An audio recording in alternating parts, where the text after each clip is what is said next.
नतीजा क्या हुआ? कल रात जब आप सो रहे थे तब संसद में मोदी सरकार ने देश का बहुत बड़ा काम निपटा दिया। कल रात करीब 3 बजे, रात में 3 बजे राज्यसभा में वक्फ बिल पास हुआ।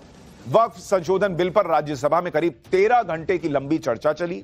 राज्यसभा में बिल के समर्थन में 128 वोट पड़े और विपक्ष में 95 वोट। कल सिर्फ वक्फ बिल पास नहीं हुआ, बल्कि देश में वोट बैंक की पॉलिटिक्स के चक्कर में जो अंधेर गर्दी मची हुई थी, उसका एक बहुत बड़ा चैप्टर प्रधानमंत्री मोदी ने खत्म कर दिया।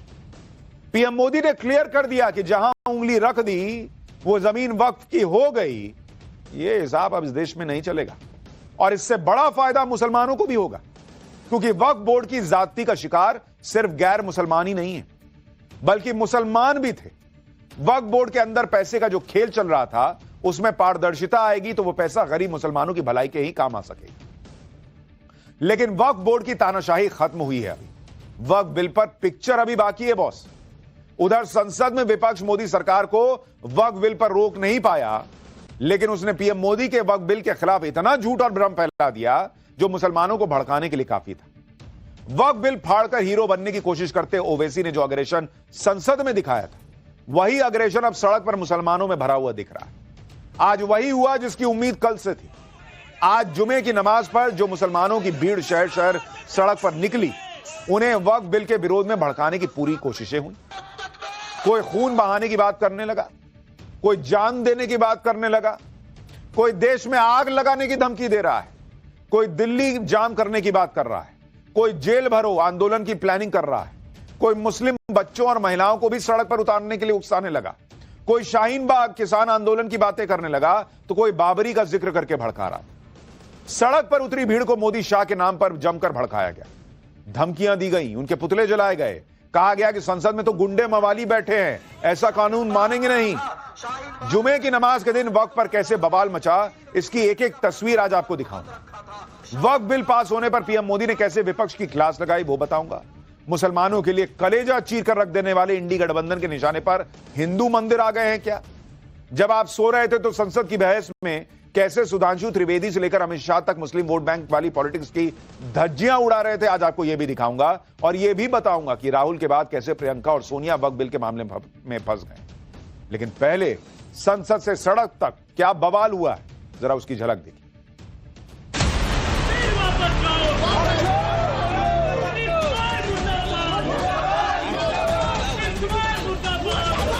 हम खून बहाने के लिए तैयार हैं, दिल्ली को बंद जाम करने का इंशाअल्लाह इरादा रखते हैं। काली पट्टी जब तक नहीं उतरेगी, जब तक काला कानून नहीं हटेगा, जेल भरो आंदोलन करना पड़ेगा। तो मुसलमान का एक छोटा बच्चा भी जेल में आपको नजर आएगा, औरतें भी नजर आएगी जेल। हमारी जान देने को भी हम तैयार हैं। लड़ाई सुप्रीम कोर्ट में होनी है, सुप्रीम कोर्ट जाएंगे, सुप्रीम कोर्ट से न्याय की गुहार लगाएंगे।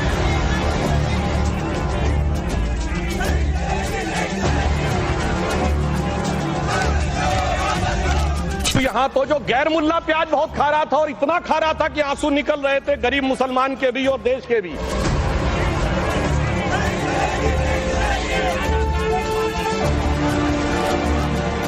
कि श्री रामचंद्र कह गए सिया से, ऐसा कलयुग आएगा, गोपालक श्री यदुवर कुल में एक ऐसा नेता आएगा जिसे बकरे कटने में खुशबू मिलेगी, गौ माता में बदबू पाएगा।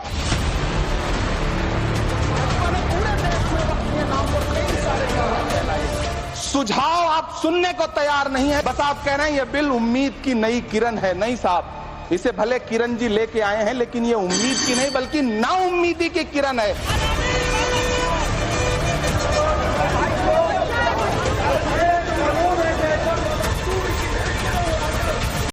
हम ही को कातिल कहेगी दुनिया, हमारा ही कत्लेआम होगा। हम ही कुएं खोदते फिरेंगे, हम ही पे पानी हराम होगा।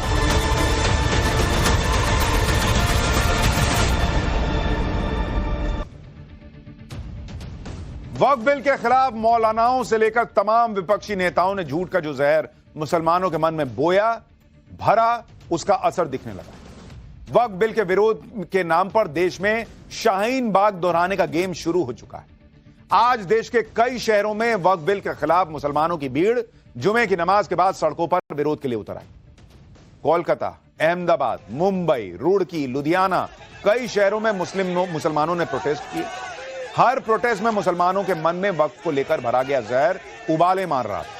पूरे हिंदुस्तान को आग लगा देने की बातें कही जा रही, मरने मारने तक की धमकियां दी जा रही। जुमे की नमाज के बाद पश्चिम बंगाल के कोलकाता में पार्क सर्कस क्रॉसिंग पर हजारों मुसलमानों की भीड़ सड़क पर जमा हो गई। भीड़ हाथों में वी रिजेक्ट वक्फ बिल लिखे पोस्टर लेकर नारेबाजी कर रही और इसी भीड़ में खड़े होकर मौलाना भड़काऊ बयानबाजी कर रहे।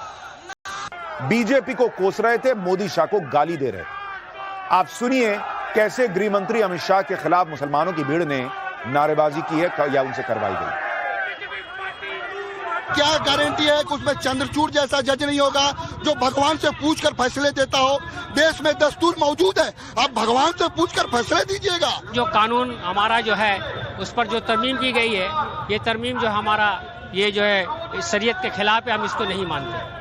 ये याद रहे, फिरौन नहीं रहा, ये मोदी।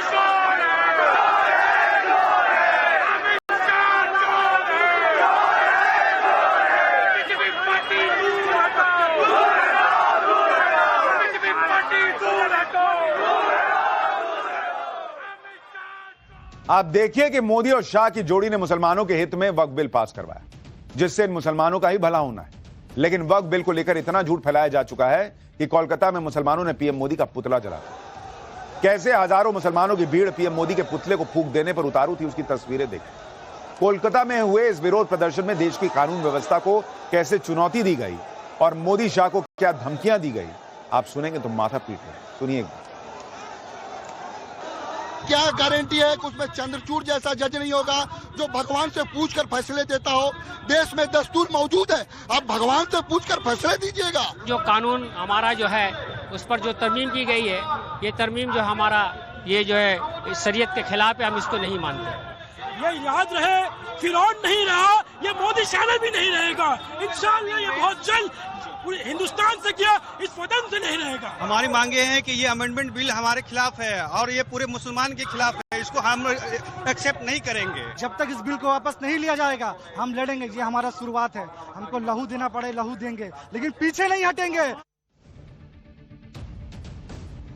लहू देने की बातें हो रही हैं भाई, ये नतीजा है वक्फ बिल पर फैलाए गए झूठ का, जिसका मकसद मोदी सरकार के खिलाफ देश के मुसलमानों में जहर भरना।